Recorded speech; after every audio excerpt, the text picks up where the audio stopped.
Рахмат. Мынау тышкы саясатта көп вектордуу, көп багыттуу саясат жүргүзүшүбүз керек дедиңиз. Сиз ошол негизги деген багыттарыңызды айтыңызчы.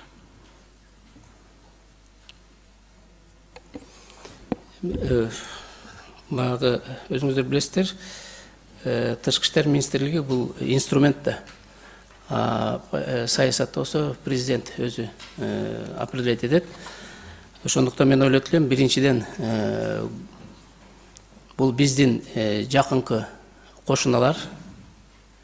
Экинчи курукта болсо бул биздин Азия мамлекеттериндеги чоң мамлекеттер, булар Кытай, Индия, Япония, Южная Корея, Европейский, Восточная Европа. А үчүнчү курукта болсо уже крупный Япония, США, ушул сыяктуу мамлекеттер. Жана араб мамлекеттери да. Ошондуктан мен ойлойт элем, бул направление концепцияда бекитилген. Муну биз ишке ашырабыз, иштейбиз. Ошо концепция качан бекитилиптир? Тышкы саясат жөнүндө концепция. Бул 2000 как раз ким Чыңгыз Азаматович иштеп атканда 19-жылы бекиткенбиз. Ошондон бери. Соңку бир жылда аалам башкача болуп калды. Өзгөрдү. Сиз жаңы концепцияны сунуш кыла аласызбы? Ушул түзүлгөн кырдаалдан, реалдуу турмуштан улам барбы ошондой ой? Да, бул азыр өзүңүз билип атпайсызбы? Ааламдашы болуп, дүйнөлүк саясат күндө өзгөрүп атпайбы? Ошого жараша биз дагы азыр өзүбүздүн анткени концепция бул эме догма эмес да. Аны алмаштырып турса болот. Биз ошо ситуацияга караша биз дагы карап чыгабыз концепцияны. 2007-ден 2009 жылга чейин 2 жыл аралыгында сиз Кыргыз Республикасынын Малайзиядагы элчиси болуп туруптур. 2009 жылдан 2013 жылга чейин 4 жыл аралыгында сиз эң чоң өлкөлөр болгон, держава болгон Кытайда элчи болуп туруптуруз. Эмне үчүн сиздин дипломатиялык рангыңыз атайын жана ыйгарым укуктуу кичи элчи? Ал мындай кирбей калса керек. Мен кичи элчини 2004-жылы алгам.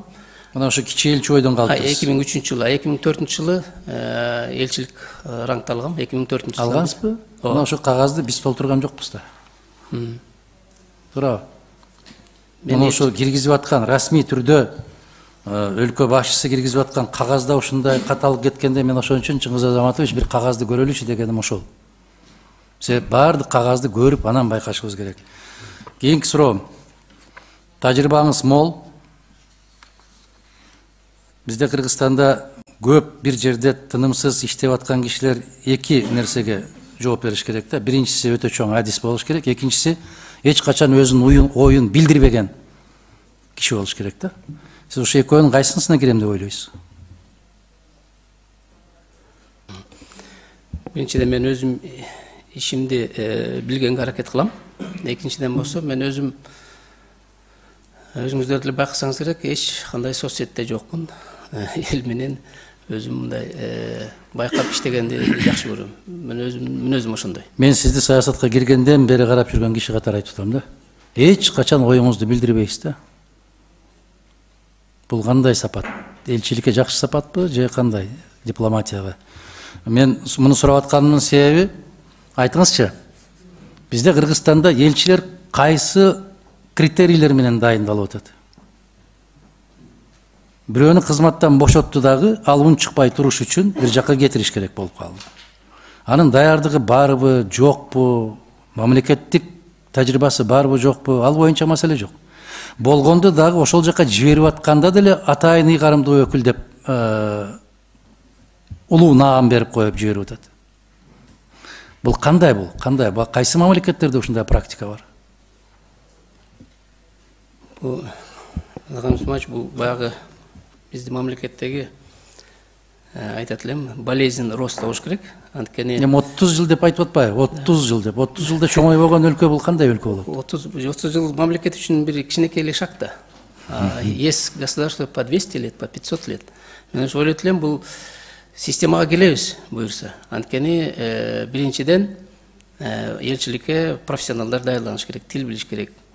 Экинчиден болсо ошо специализированный бир мамлекеттерге специализированный специалисттер жибериш керек. Анткени атайын өзүнүн спецификасы. Мисалы Кытайга, Япония просто так барып иштей албайсыз. Туура.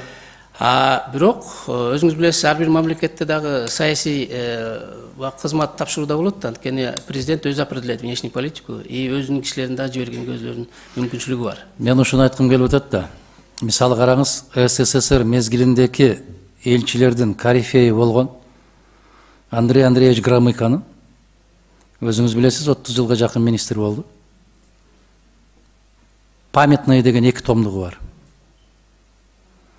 Мына ушул 2 томдугун окуп отурсаң, чоң стратегиялык өлкөлөргө элчилерди тандоодогу критерийлерди Сталин менен Жданов олтуруп алып, аңгемелешип, маслихат кылып, анан жөнөтүп аткандыгын карап отуруп, бүгүн Кыргызстанга жомок ал.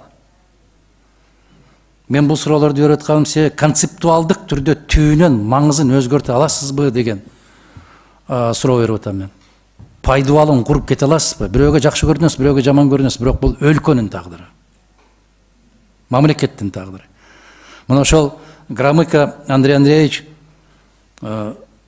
Америкага элчиликке кызматка бараткандагы Сталин менен болгон маегин адамдын эсине оодарат да. Менимче биздин өлкө башчылары кай өлкөдө ким элчи экенин деле билбейт.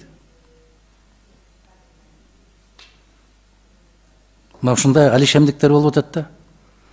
Мен кээде ушул массалык маалымат каражаттарынан баланчы жерге элчи болуп кетти дегенде башыңды кармап каласың да.